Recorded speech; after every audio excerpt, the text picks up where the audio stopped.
Hello and welcome back to Infinite Roleplay. I'm Nelson, and this is going to be a video about balance. I just finished watching RPG Juice's video on building balanced encounters. Um, I know he has a lot of time put into 5th edition. I have no idea how much time I got in 5th edition. Yeah, in the one-shot group alone with 5th edition games.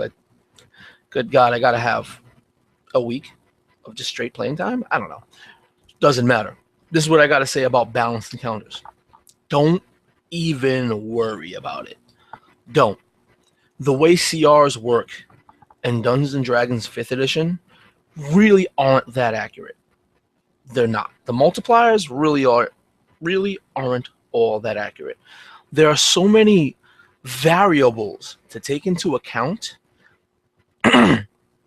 that happen during gameplay that are pre-building an encounter and going with the whole thing is an intense amount of work. Like, if you're up for that work and you like that and you enjoy that, then by all means work out every variable. Work out your players' character builds, their stats, their party dynamic, their habits of how they play, when they play with each other. Are they more power gamers? Are they more immersive gamers? Are there a mix of the two? These are all things you have to worry about when trying to build balanced encounters. Now, I have on screen a website, and I will be putting in the chat box a link to this website. You can build an encounter either through XP or CR in a couple of minutes. There's no math for you. It calculates everything. So if you're worried about building things that are more or less balanced, you can go to that website and it'll tell you if your encounters for your specific party build as far as number of players. And level is an easy, hard, deadly encounter. Easy, medium, or hard, or deadly. It'll let you know. It calculates everything for you. Now, here's what I have to say about having an encounter balance. Once you have what you want to throw at them, and you have them coming at you, you are a player. You're playing a role. And your role is that of the Dungeon Master. It's the most difficult role to get down, but you are playing a role. You have to adapt to a situation. Don't feel the need to force yourself to act, in accordance to what you've built before. See what's going on and adapt. If you need to play smarter, if the goblins go, oh, we have short bows, let's run away and shoot some short bows at them. Oh, you've got a flying skull, and the flying skull can throw a fireball. Have the flying skull throw a fireball. If you need to play smarter, playing smarter makes it more difficult for your players.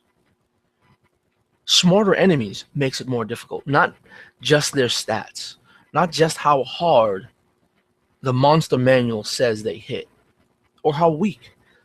You can have a party of level 8s, level 9s, even level 10s, and throw a shadow or two at them. Depending on how smart you as a DM represent that shadow, how tactically you use that shadow, you could drop 2 players. Really. Shadows have resistance to a lot of physical damage. If your player group is not rocking all magical weapons, whichever one has the magical weapon, have the shadow wrap around his body, so that when the shadow takes a hit, the player takes a hit. Be all role play and descriptive and immersive. Enjoy it and taunt them around. So when you're building an encounter, don't go mad with trying to balance. When you're playing at the table, that's when the balance reveals itself. Your players have to adapt to what you give them, and if you feel it's too easy for them, play a little smarter. If they still beat it, fine. It's kind of their job to beat whatever you throw at them. Because if not, they lose a character. They lose all the story, all the character development behind that.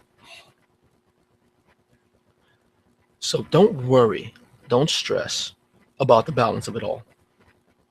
At least not when you're putting together an encounter.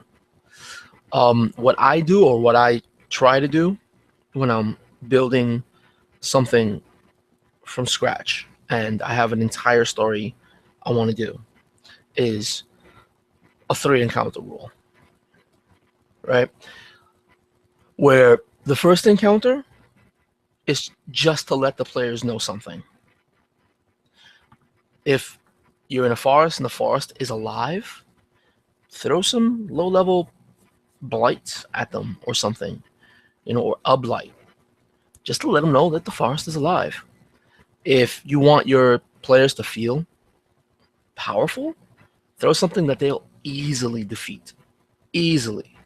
Ridiculously easily. It might not be worth the experience, or it might not provide a lot of experience for your players as far as the mechanics of it all, but let them feel strong.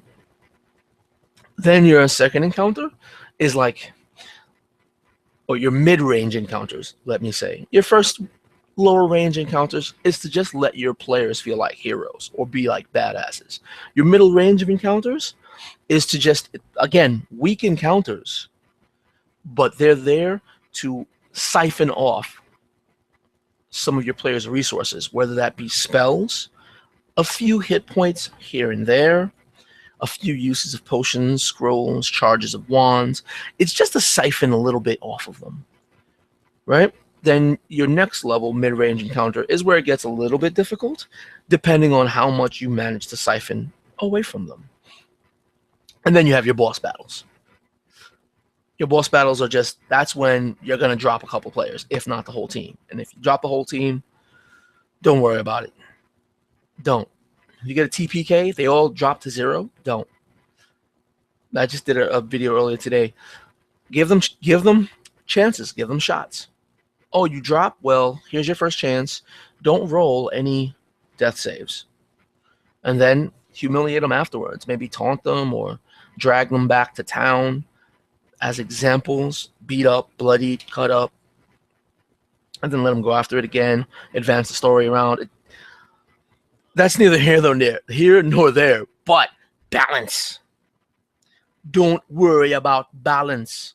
It's not that big a deal. The world outside is deadly sometimes. So the world in your game can be deadly, or it can be a walk in the park. So there you go. I've been Nelson. This is Infinite Role.